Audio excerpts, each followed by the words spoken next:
Yeah, whatever. So, I mean, to say today that food is authentic, it's impossible. First of all, you have consumers, right? People have no idea where the hell their food comes from or its origins or anything about it. For example, a lot of people still believe that spaghetti and meatballs is Italian. It's not. It's American. Croissants, or if you like fancy bread, croissants, they're not even French. They're actually from Austria. A lot of people didn't know that. And then apple pie is not even American. It's English. Nobody knew that either. And then on the other end, you have the products themselves, which is a whole nother complication. I mean, first of all, the FDA, they don't care about shit. Honey can be called organic if it's filled with sweeteners, okay? Kobe, for a long time, has been slapped onto basic beef with no explanation, no justification. People are consuming what they think is Kobe, but it isn't. It happens still today, right? You've got things like extra virgin olive oil, which can be whorish because it can be laced with peanut and soybean oil. And people don't even know that either. Then you have stuff like truffles and Parmesan cheese, which have huge black markets for, forged products. Dude, truffles today, you don't know if you're eating something from Europe or something from some dude's basement in Hong Kong. There's no way to tell, right? So with all those challenges, you can see how making food authentic can be very difficult. I say that if you do two things, you should say mission accomplished. One, is my food delicious? Enough said. And two, to the best of my ability and to the best of my knowledge, am I respecting the origins of the dish or any cultural significance it might have? If you can do those two things, I'd say you're finished. Huh? Start it up. Welcome to the Fancy Bread Podcast, where we talk all things restaurants. I'm one of your hosts, Adrian. I'm your other host, Ed. And today we're joined by Eli and Jimmy, owners of The Wrapper Miami. Today we're going to be talking a little bit about their story and their business, and also about what is authentic cuisine. Gentlemen, thank you for joining us. Thank you Please. for having us. Thanks for coming, guys. Thank you for the beer, guys. Yeah. Of course, man. What did you bring us here? What is this beer we got? delicious. Maza. Proudly Lebanese, just like me and Jimmy. Yeah? Yes, sir. Ah, nice. How do you get this beer here? We got it from a guy from Orlando that he gets it from. No. Lebanon. You don't say the sources. You don't give up your sources here. We do not. No. We get it from... I know a guy Don't who knows worry a guy. about it. We got it. What are you trying to get him? Fuck, you trying to get him murked, son? We go there. You don't like- give up your sources. I just want to know how you get Lebanese beer. I mean, you can have it Ask unless me you the have a question. license. So, Yeah, Eli, I got you. Ask me the question. What do you get? Mind your business. There you go. All right? What's wrong with you? Bro, you trying to get our boys in trouble You over just here? get it I'm a from the nice guy, wrapper. I'm a nice guy. come That's on. like the only place you can get it. James, talk a little bit about yourselves. Where are you from? Where you born? Tell us a little bit about your story. Beirut, Lebanon. Beirut, Lebanon? Yes, sir. The two of you? I was born, in Beirut, Lebanon too. Born and I'm raised there? Born and raised. How born and long raised. you lived in Lebanon? Until you were what age? So I immigrated from Lebanon in 2012 when I was 21 years old. Okay. I went to school over there, college as well. And then I immigrated to Boston in 2012, lived there for 10 years, and then lived in Los Angeles for 3 years. And then this is my second year in Miami. Ah, fresh. sir. How's your Spanish? Bueno. There you go. Ah, That's there you good. go. You look Venezuelan. You know that. You look a little Venezuelan. Yeah. Puerto Rican. Brasilia. People think I'm Puerto Rican. How many times have you gotten that you... How many times do people many speak times. Spanish to you? Too many Dude, he times. looks Latino. Yeah, you're not from Lebanon, bro. You're from fucking San You know- Juan. you know- That's the same one. Puerto When Rico. you hear One me of my speaking boys. Spanish, you would never know For real. I'm from Lebanon, for sure. What about you, Chef Jimmy?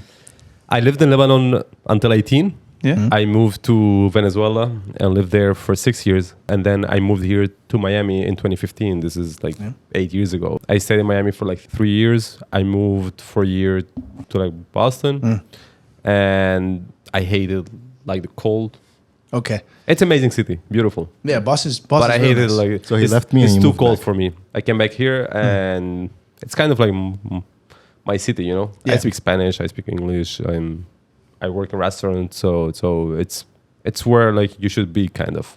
I think Gentlemen, so. where do you two of you meet?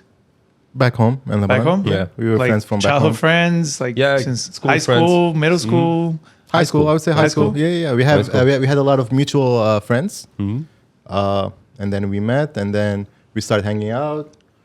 He used to come to our school, so we used to sneak him to our school. Yeah. To a private school. I used to because he sneak used to him go to public school. on We used to Saturday, go to a yes. private school. Yeah. I'm starting to see what's going on here. Exactly. I see what's going on. And we used to have classes on Saturday, and we used to sneak him in, and nobody said anything Right. for like And I 2 was months. just asking question. Right.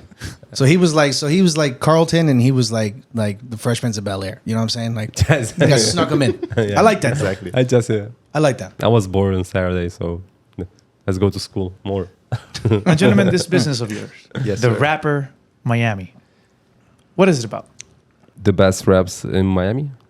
So when we used to live in Boston, I used to cook some food for us because like we miss home. You know? Different country, different place, not the same food for sure, and we needed like this kind of feeling to feel home again somehow.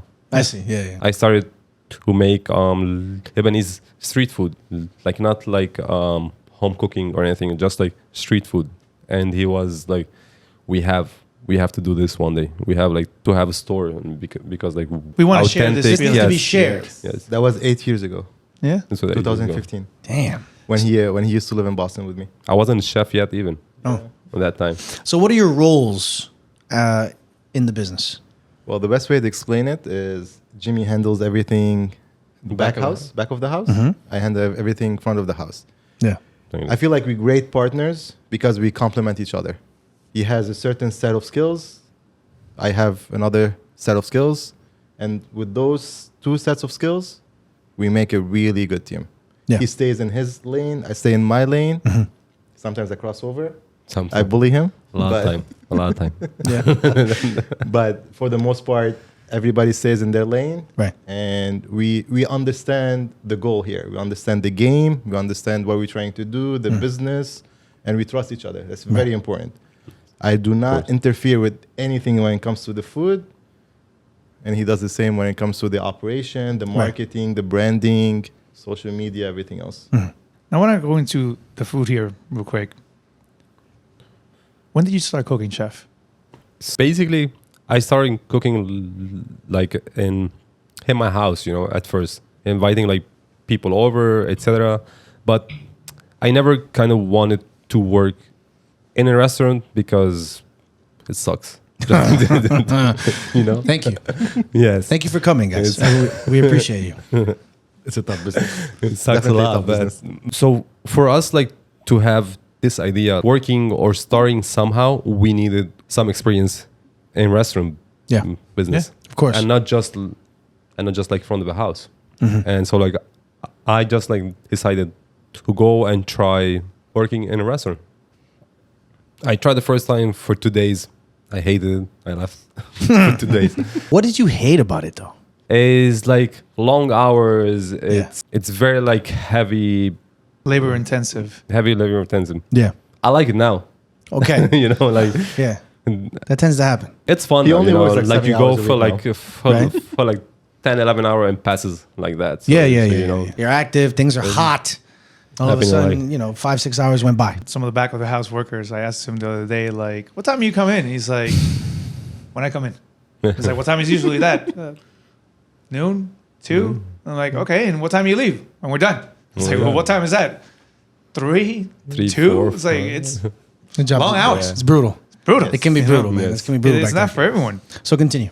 I started as like line cook in one restaurant, and 5 months like after I was the chef of the restaurant and handling like 25 people. In 5 months only. I saw like I had a lot of passion for food. I'm good at it. It's fun for me, and so I was like, this is it. I'm a chef.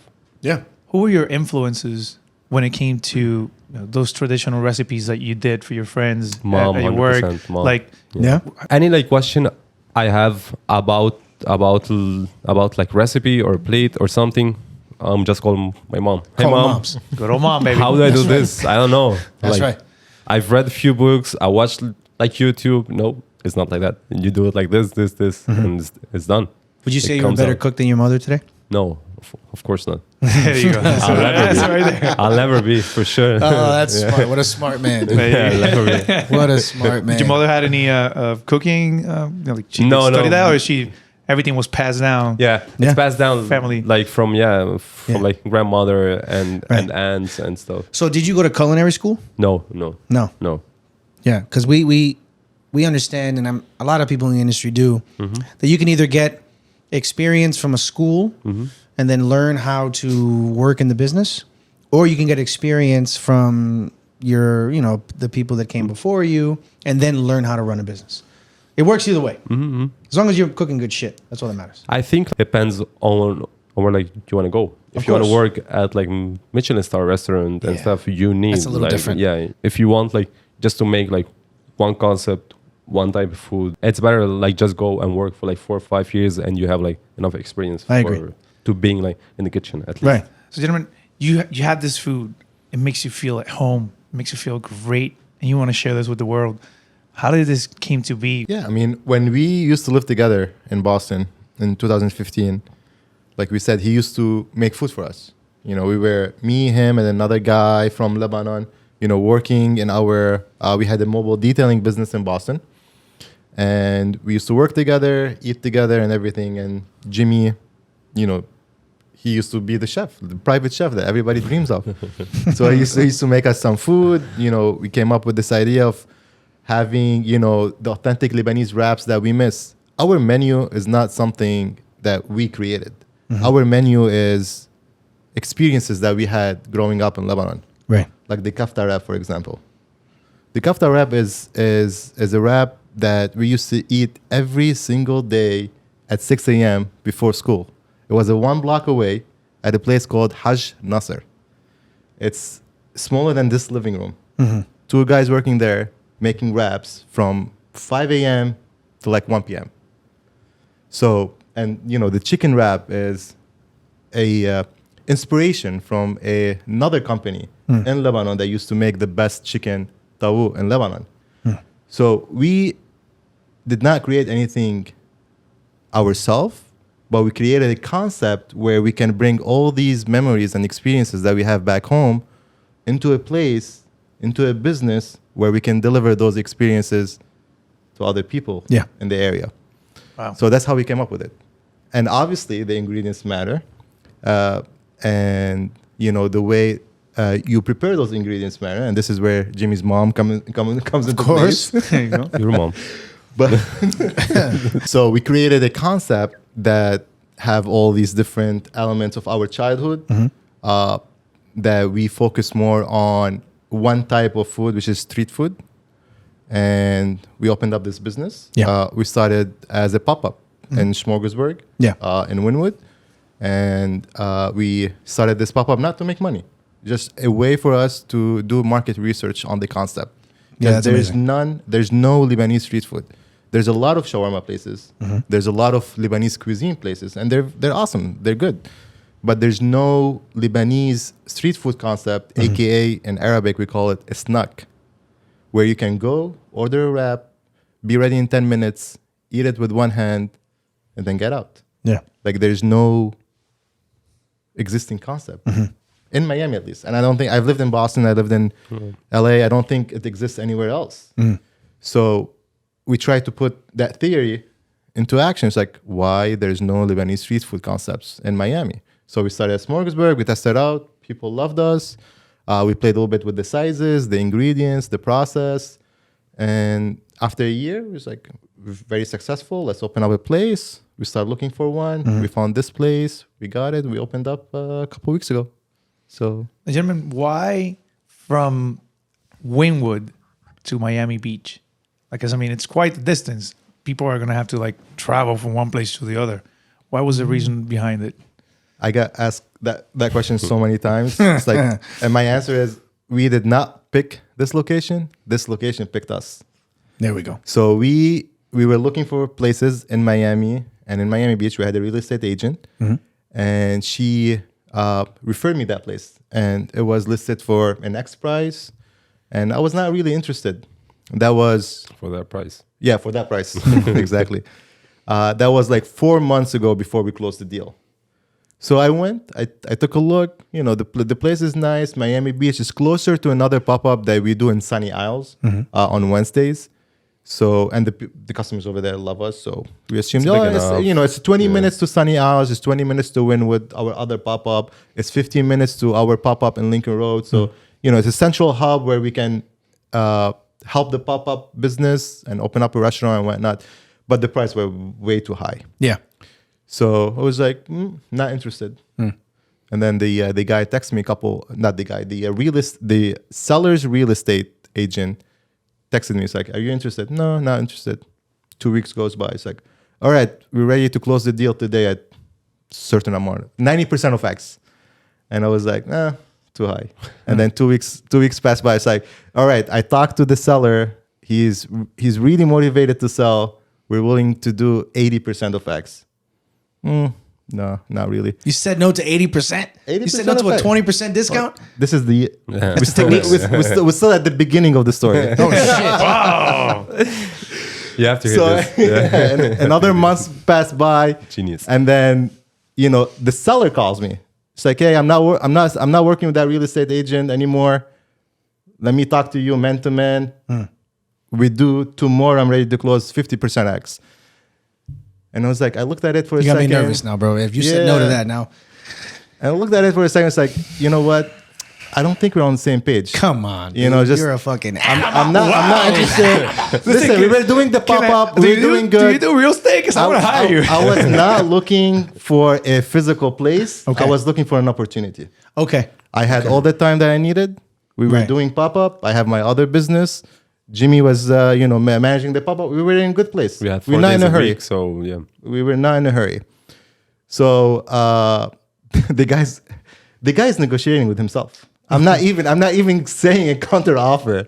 And then he calls me like a month later on the way to my Wednesday pop up, and he's like, "Do you want to stop by?" I was like, "Yeah, sure. Why not? I'm on the way." So I stopped by. The real estate agent's over there, and a new one. And all right, I need to go back to New Jersey. I'm desperate. We do 25% of X. So I was like, let me think about it. I went to the pop-up. I talked to Jimmy. And he was like, it's still expensive, dude. It's still expensive. There's a lot of risk. There's only a year left on the lease, plus another 5 to renew. So there's, the place needed a little bit of touch up.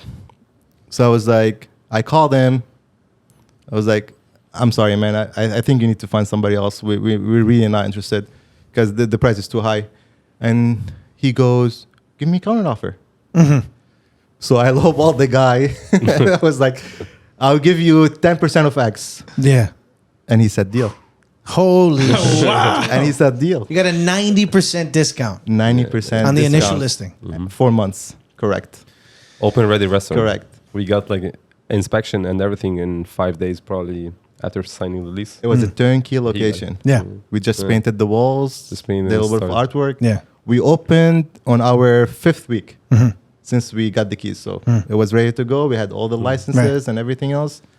Yeah. And yeah. Yeah, for people who don't know what a turnkey place is, it just means that it was already something very similar to what you want to do. Yeah. So in this case, for a food place, they have, a grease trap, they've got their hood, their hoods, they've got everything. equipment. So you can It's go in and open kitchen. customize it to what you wanted to do.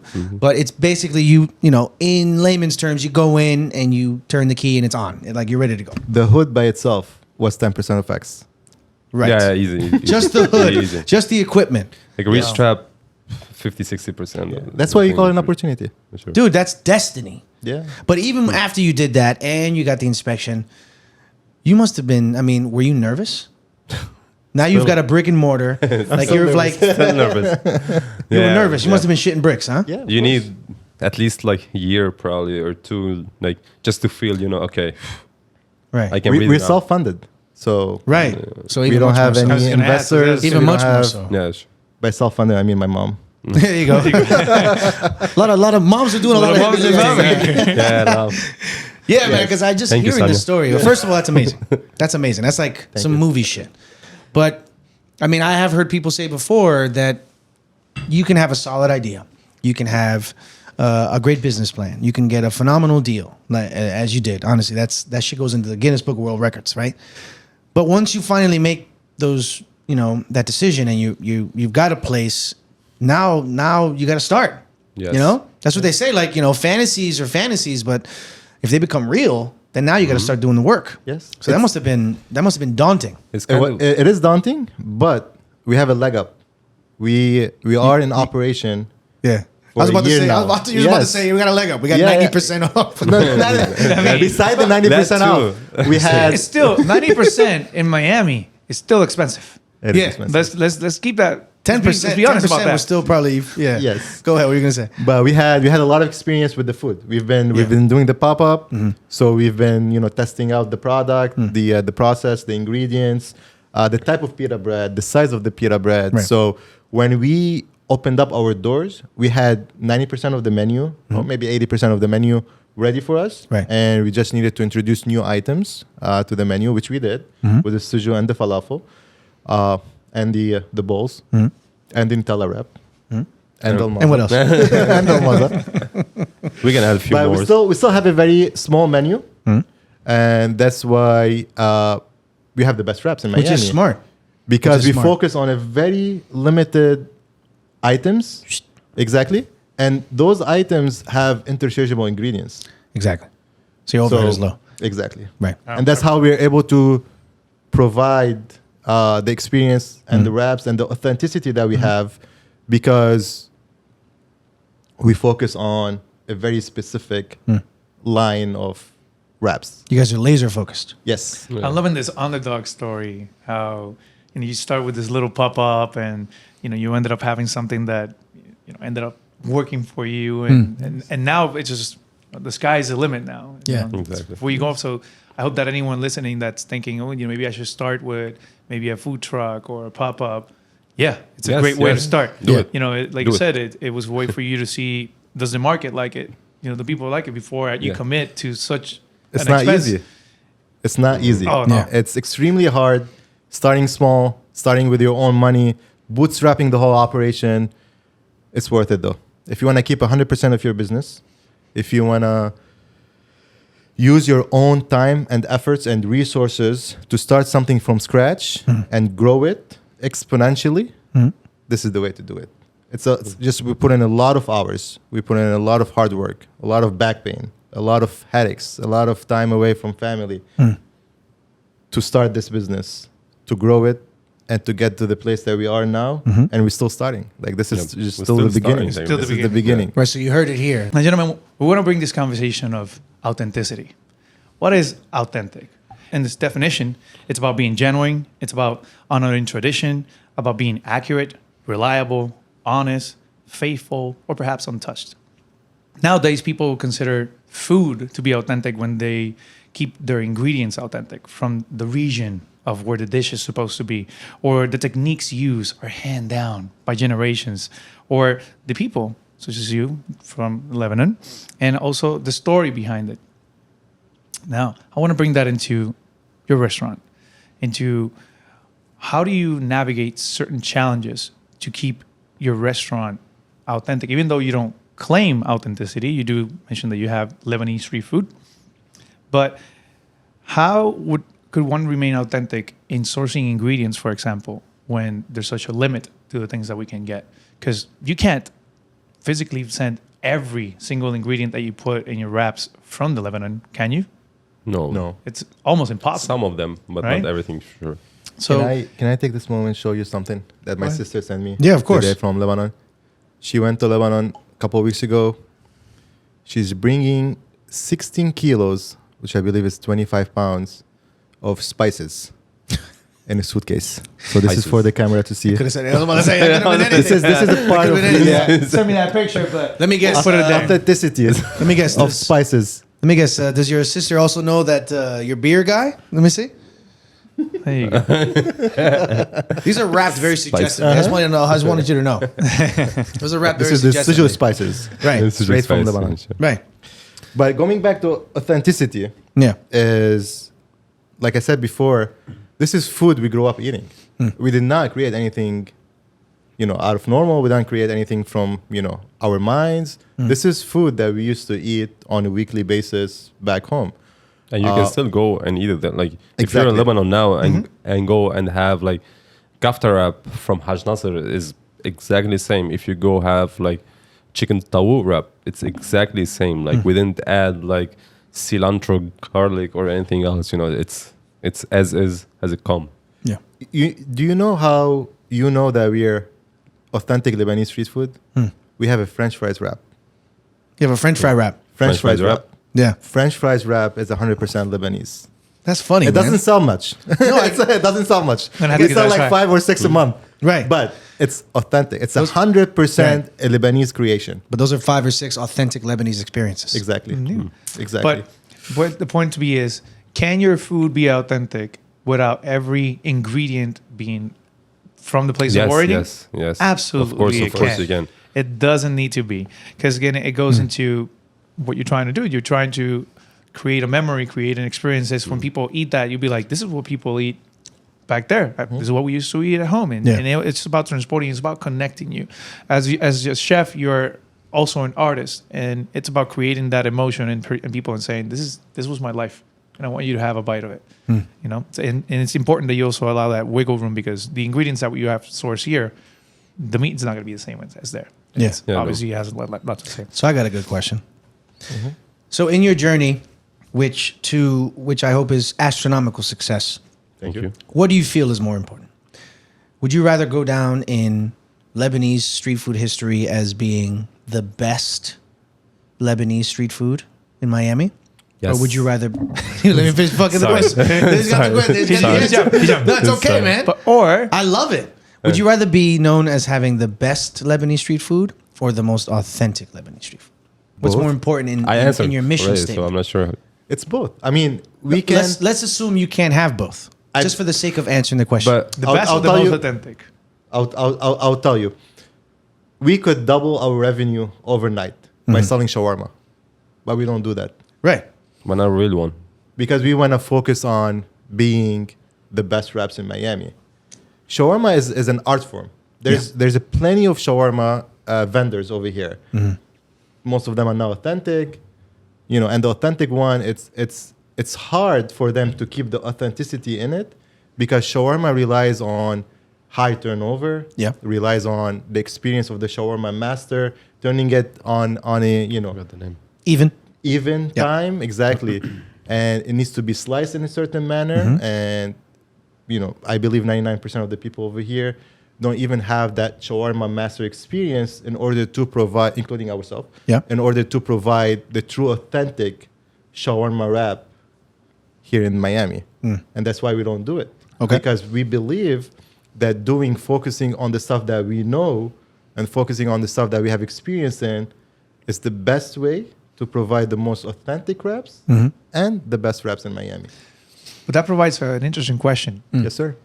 Can my food be authentic if the ingredients are from the place of origin or the recipes, but the technique that I use to make the dish is not? I don't believe so.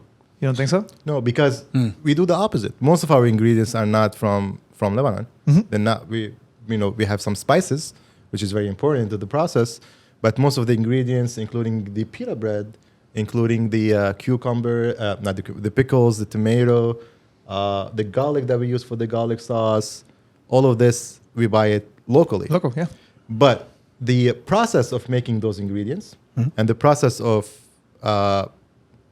combining all these ingredients into one wrap, that's authentic. Okay. Because if you go, people ask us all the time, why do you put ketchup in your chicken wrap? You don't. We do. You do? Yeah. We do, we you do. know why? Because that's how it's done. Because that's how it's done in Lebanon. That's how That's it, Lebanon. man. That's how it is in Lebanon. That's You it. go there. Where do you put it? People put coleslaw, ketchup, French fries, pickles, garlic sauce, and chicken in the Yeah. chicken wrap. Not Yes. all of them, but it does exist in Lebanon. Chicken tawu. Yeah, chicken. This is the chicken tawu wrap. Sounds delicious. That's how it's done. That sounds delicious. I understand that how you make things is very important, but perhaps the tools that you use could greatly affect the end result. And I think it's important to allow some wiggle room into how exactly you make something, because something that I personally enjoy from your wraps is that when I was done, I'll put a picture somewhere, there was no food on like the tray or plate. Like That might be my favorite thing. Most of It's the like people don't have usually the after pictures. Usually when I when I eat a wrap or a pita dish anywhere, it's like I have to use a plate, silverware to kind of like scoop it up and enjoy it. But in yours, course. no. It's gone. Everything a is little inside. bit of sauce or might be my favorite juices thing. in the wrap. That's it. And that's something is that common over there, or is that something that you said, this is how I want to make my wraps? Yeah. You know? I think like it's common. Like Yeah. in Lebanon, like we make good wraps. Like this is it's probably one of like the best wraps in the world. My two favorite things about your wrap that I had was just the char marks on the pita, which is That's our trademark. like Trail. it's good for structural integrity, but just the Yes. the taste It's of amazing for toasted structural bread is integrity. amazing. But what I like is, I mean, it's obviously a very quintessential technique. The fact that the meat, the way you cook it, you smear it. Yes. You smear it on the pita, so it encompasses every centimeter of the pita. Uh-huh. So when you roll it, it's not like it's bread on the outside and meat on the inside. Inside every crevice of every bite, you get meat, You get Which- Every bite you take which has is meat in it. amazing. Which is amazing. Really, really good.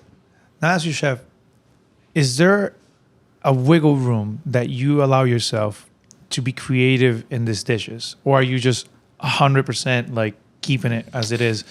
Because Oh yeah, we talked about that. You want to allow interesting. yourself to be a little bit creative, right? Right. Or Okay. you just simply say, no, this is what Yeah. it is. So for me, Lebanese street food is already somewhere like you can't add a lot to it. You know, like if you add like few more things, or you change like few more things, it's not the same anymore. It's not like Lebanese street food. Yeah. You know, There's no need.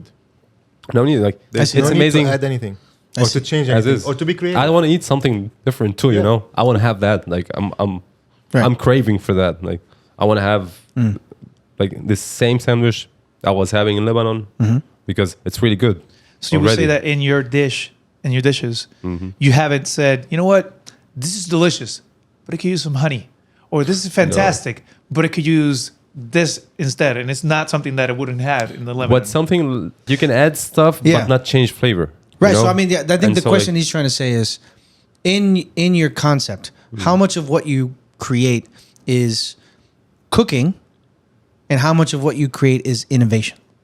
I wouldn't say the cooking is the most important part in our process. I would say making the ingredients, making the kafta mix.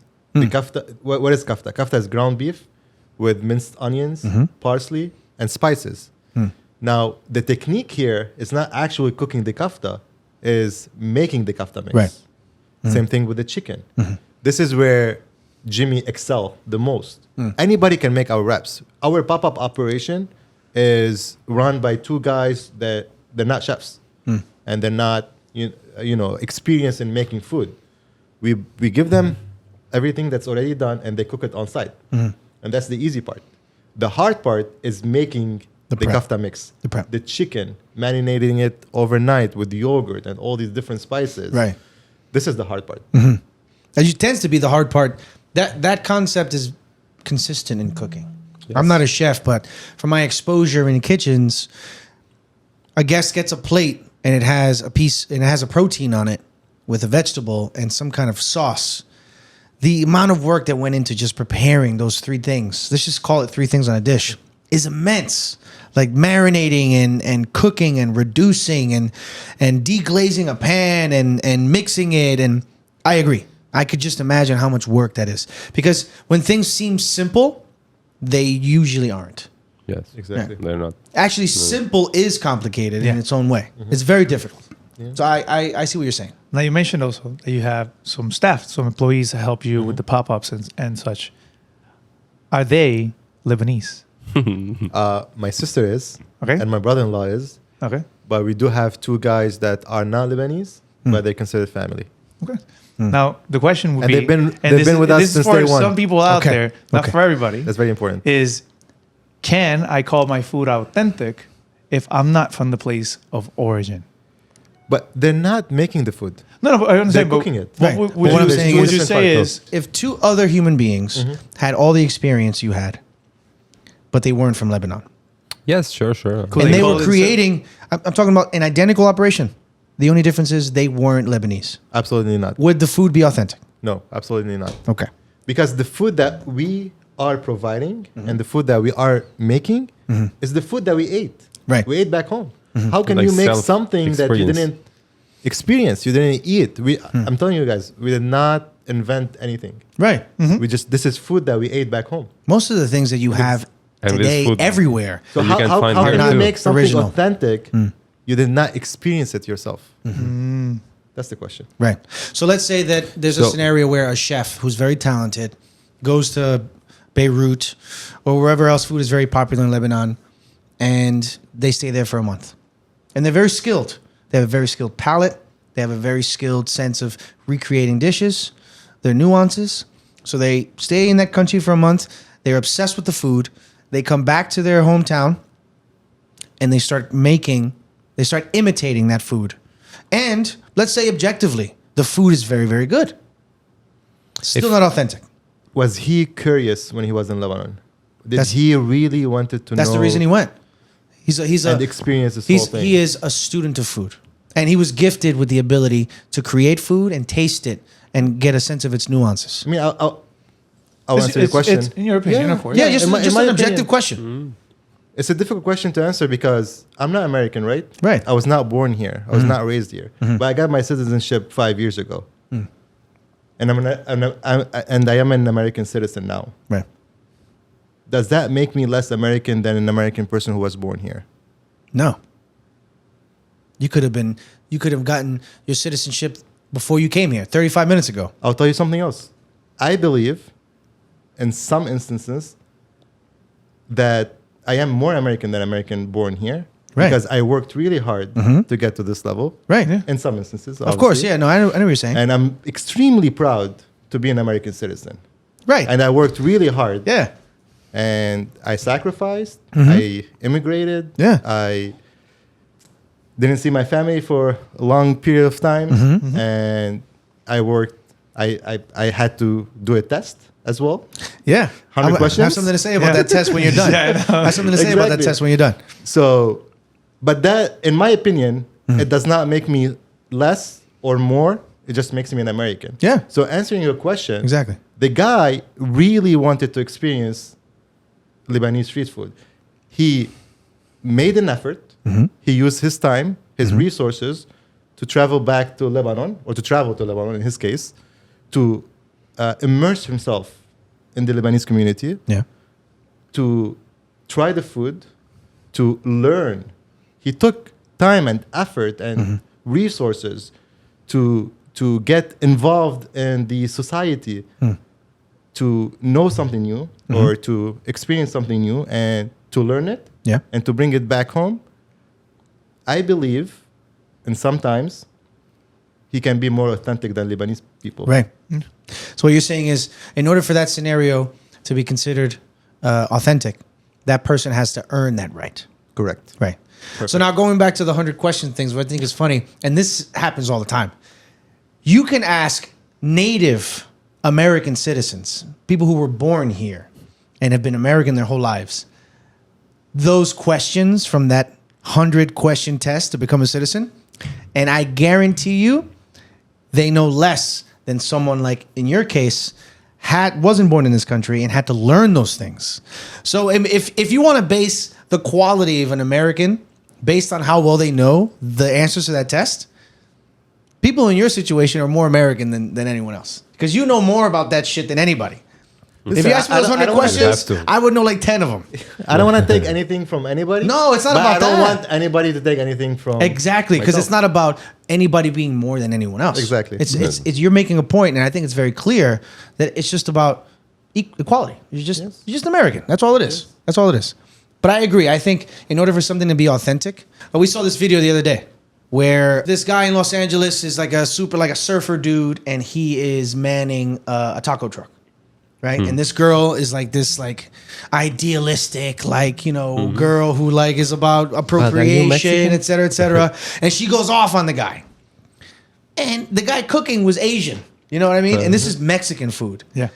I mean, if that Asian dude was, born wherever he was born, and then he went to Mexico and was there for 10 years, and he's got a Mexican wife now, who's to say that what he's cooking isn't authentic? You know, Exactly. Yeah, I know. as long as, like I started the At show, least, like, the first thing and is it's delicious. Yeah. Exactly, because a good point of that story is that there's a guy when she's complaining and he says, "Can I say that I'm Mexican and I think this is delicious?" But it doesn't matter if the food is good and it Right. makes you feel Exactly. great. That helps a lot.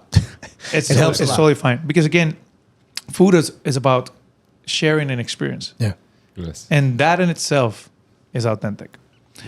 Now, speaking about the word authentic, It was very romantic what you just said there. thank you. Very romantic. Now, speaking of the word authentic, would you, not in your case, because clearly you're trying to convey a story, an emotion, and share that with the world, but would you say that people have overused and misused the word authentic in cuisine? Yes. Absolutely. Yes.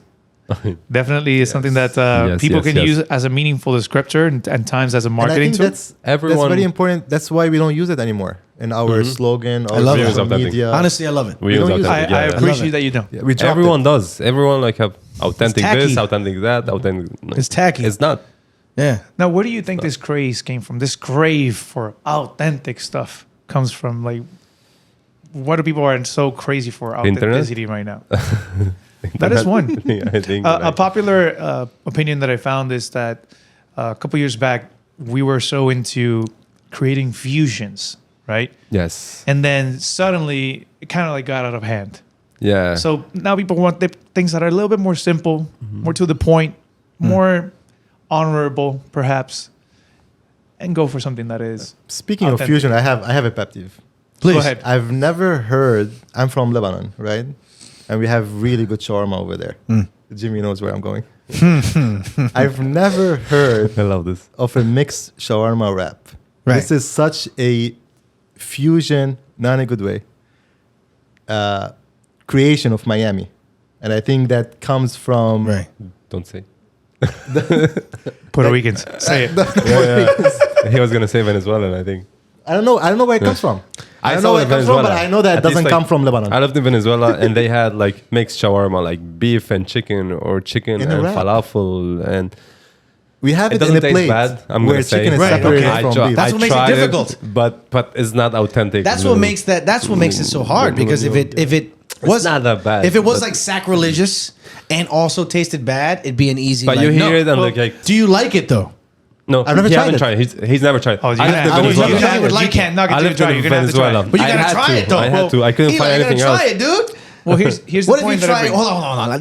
Let's not leave this. What if you tried it and you He's thought not it was gonna like delicious? it. He's not gonna like it. Why not? 100%. I know this guy, bro. Because he the doesn't like food anything. wouldn't be good. He just like the rapper. He No, won't eat sometimes anything because sometimes the sum of two items is not greater than the two items being separate. Some But is that's not equal. Better it's than different, greater yeah, than of course. Its It's- parts. I would Yeah, love something a like beef that. shawarma I won't with say, like, tahini sauce. it's amazing. And parsley and onions and tomato. And I would love a chicken shawarma with garlic, pickles, and lettuce. But I would not I would love eat, chicken like, and beef and shawarma. chicken. Now, But have you beef and had it? chicken with But have you tomato and had it, tahini though? sauce. But have you had it? No, not yet. Maybe, Okay. maybe, Maybe one maybe day. something to try. That shit is gonna be And on their the menu the reason in why I 2 bring months, it- bro. No, I- no. Never. We would never, Never. sell shawarma. Mixed up. Never sell. Never mixed Never up. selling mixed shawarma. I empathize with you. You looked at the camera when you said Never that. mixed up, never. Dude, it's on the internet now, bro. Yeah, It's it's on out it's there, a it's out binding there. contract now. Yes. Now, I empathize with you in that sense, but at the same time, I understand how some people do enjoy those things. Correct. From where I come from, Puerto Rico, or for people think that you are as well, We look alike. we do. Thank you. I say that Puerto Rico has something very unique, and that is that we do have Puerto Rican cuisine. That is something that in Miami, per se, there is not, because Miami is full of many cultures. So there's not like one defining culture that you say this is Miami cuisine. Puerto Rico does have that. However, Puerto Rico has made a fusion of every possible cuisine out there. And they put the name Bori. So instead of being sushi, it's Bori sushi. Instead of saying Bori- pizza, Bori it's sushi. Bori pizza. Bori It's pizza. for everything. And they just put plantain on everything and they fry everything. And you're like, what is this? Why? Personally, I don't like it. But a lot of people, they do. Yeah. They enjoy it. They love it. It's something that makes it takes something that they know and love and they put it into something else and they have fun with it. Right. Personally, I don't like it. Right. But that when I go there, something that I personally crave is, I just say, I would just want to have regular pizza. Or Yeah. just want to have authentic Italian. Right. So I understand how the crave for authentic comes from a lack of simple things. Yeah. But there's a place for stuff like that. Because how do you feel about the concept of people having their palates expanded by being introduced to something that you perhaps don't personally agree with? Like, I've hated blue cheese forever until I went to a place that sold a very famous burger in New York. And I said, in the best way I could, I said, I understand that you can't substitute this cheese, which is a classic cardinal sin in a restaurant. But I said, listen, let me just get it with the cheese on the side. And the server said, no. You get the burger the way it is, or you don't get the burger. I said, fuck it. Give me the goddamn burger. And now today, I like blue cheese with like rich, savory meat. So let's say somebody doesn't like sushi and but they like Puerto Rican food.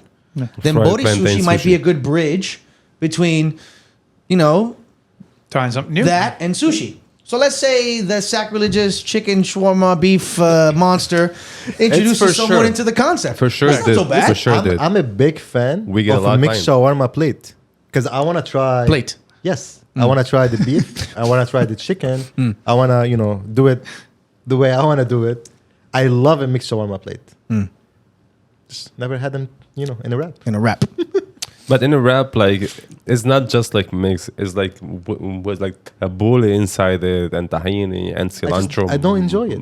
Mayo. I know for a and fact I'm not gonna cucumber enjoy and it. stuff. So speaking of enjoyment, what are the common places when you're off, obviously, that you have the time? What are the common places that you like to enjoy? Yeah. We don't have time off. And I don't enjoy any place. We That's we getting that. literally eat the wrapper You eat your food. every single I day. love them. I cook a lot. At Honestly, least I that doesn't, like sound, that doesn't sound that my house. bad, honestly. I like Yeah. to cook, so I cook a lot. So what food outside of your genre do you enjoy? Japanese and Italian, 100%. I eat like pasta 4 or 5 times a week. I make it, of course. Really? Yeah. What about you? I was gonna say, E. I love to make myself a chicken tikka masala wrap. I order from this place next to my house, chicken tikka masala, and then a garlic naan bread, and it comes with a side of rice. Indian too, yeah. So I put Amazing the food. I put the rice, I put the chicken tikka masala with the sauce and the garlic naan bread. I wrap it and I eat it, and it's amazing. Dude, I don't know It's what I like. amazing. Faithful to the wraps, these guys. I don't, like, I love don't know it. what I like more about Indian food: the sauces and the curries, or dipping the fucking naan into the sauces and the curries, Amazing, bro. bro. Amazing. All of them. Jesus Christ, All of that them, food all is of them, so like- good, man. What's the dream? What's the goal of the rapper Miami? Is it opening chains? It is a step-by-step Franchising. process. The first step was, trying out the concept Right. with the pop-up. That was a success. The second step is to open up a brick and mortar, which we did, a physical store. So we're almost done with step number 2. Step number 3 would be to make sure that the business is profitable, the way it's set up with the physical location, with the menu, the prices, the ingredients, the overhead, everything else. Employees. And then step number 3 would be to take that concept and try to copy pasting it without losing authenticity Right. of the concept, which is the hardest part. If I tell you something right now, it might change in the next 5 years because business evolves. Right. And we learn from the experience when we go through that process. My objective, or our objective, Jimmy and I, because we agree on this long-term goal, is to have multiple locations, company-owned. We're not looking into franchise. Right, so not franchise, but company. Not exactly. Right. Because we want to control the process. We want to control the brand. Right. We want to keep controlling the quality customer, control. Exactly, quality and the customer experience. Yeah. Have you ever seen The Founder? I did. It's one of my best movies. You ever seen The Founder? Yeah. Yes. The founder is McDonald's. We Michael McDonald's? Keaton, yeah. we copied. We didn't copy, but we took inspiration. Fuck it, you from that copied. Who movie. cares, man? Yeah, we took inspiration. Inspired by it, yeah. Inspired Like you by learn it, from- inspired But you do it by your own everyone. way. Who gives a Yeah, shit? the process. Yeah. The way we set up the panini press Yeah. with the oven. Yeah, you do with the timing. fucking with the diagram exactly. and shit. the timing Exactly. and Dude, stuff. So we I know just it. put Very the Founder important. out there because I got Founder vibes. Uh-huh. That's crazy, dude. Yes. That's So like chicken Yes. wrap, it should take like 50 seconds to be made if you know, like if Yeah. you have full staff on. Huh? It should be 52nd, and like the kafta. 1 So minute which one of 30. you is like is Nick Offerman's character? Which one is the other guy? Nick Offerman's the smaller one, the smart one, and then the one that has heart problems is the bigger one. Who's the bigger one and who's the smaller I'm one? Ray Kroc. You're Ray Kroc. Oh, that's fucked up, bro. Yes. But that the main movie's difference amazing. is I'm both of I those came guys. up with the rap. I mean, we came up with the rap. That movie's amazing. But I'm the tall the guy. reason I thought about that movie is because if you want to keep your multiple locations company owned, that'll give you more control. Obviously, one of your biggest challenges there is going to be expanding fast because you have to keep everything, here. We're not in a hurry. Right, But we don't have exactly. to expand fast too. No. Like we only I'm need 100 speaking stores, too. facts. I'm not speaking judgments. In the founder, like they complained, the McDonald's brothers complained that when they franchised, they had different locations that were far out of state. That people were serving tacos at the McDonald's and fucking biscuits and chicken wings It's and not shit. gonna happen. What would happen if you opened a store and you got to it and people were serving a chicken shawarma I was gonna wrap say. mix? That would never happen. Mixed shawarma. What would you do if you went up there? There was a chicken shawarma wrap. What would you do? It will gonna be, hear it it in will the be in the news. contract. You're gonna hear it in the news. You're gonna hear it in the news. What's gonna happen? Murder case. You don't want that Lebanese heat, baby. You don't want that shit. That Beirut. Listen, I don't know if it's because of the fasting that I've been doing, but I'm hungry today. I'm sorry. Gentlemen, I want to finish this up. This is one question. What do you know now that you wish you knew before? When it comes to the business. When it comes to this business, in your case, will be in the business, and in your case, will be as a chef. What do you know now that you wish you knew before? I think like we studied like everything very like carefully. We did like we took our time starting the business, doing everything. I don't think like there is like something we know now we didn't know before. Of course, like we have like a lot more of experience, but I don't think like we did anything like we shouldn't be done, kind of, we were prepared in a way. We knew exactly what we were getting ourselves into. We didn't know the details. So the details is what you learn along the way. But we learned since 2015, since Jimmy made me the first kafta wrap in our George Foreman, in my kitchen, in our apartments in Quincy, 15 minutes away from Boston, that this is something that we need to bring to the people. This is something that we need to share with different cultures to experience the authenticity of the wraps that we have back home. Thank you, gentlemen. Yeah, thank you. Thank you for having us. I'll keep it very simple. In your pursuit to create authentic food, you should just ask yourself if the food is authentically delicious. That's it. I'm done. Anyway, I think that in the end, authenticity is all about being genuine. It's important that as a chef and an artist, it is up to you to honor to your preparation, your ingredients, and also your presentation. Because in the end, all we're trying to do is make good food and make people happy. And is there anything more genuine than that? That's our show. If you enjoy, please make sure to like, share, and subscribe. And let us know in the comments below, what is authentic cuisine for you? Or does it even matter? And make sure to check out The Wrapper Miami, located in 6974 Collins Avenue. Gentlemen, thank you so much for joining us Thanks today. for coming, guys. Thank you for having We us. appreciate Thank you for it. inviting Thank us. you for listening. Don't forget the tip. And we look forward to hosting you again real soon. Take care, everybody. Don't forget to like, share, subscribe.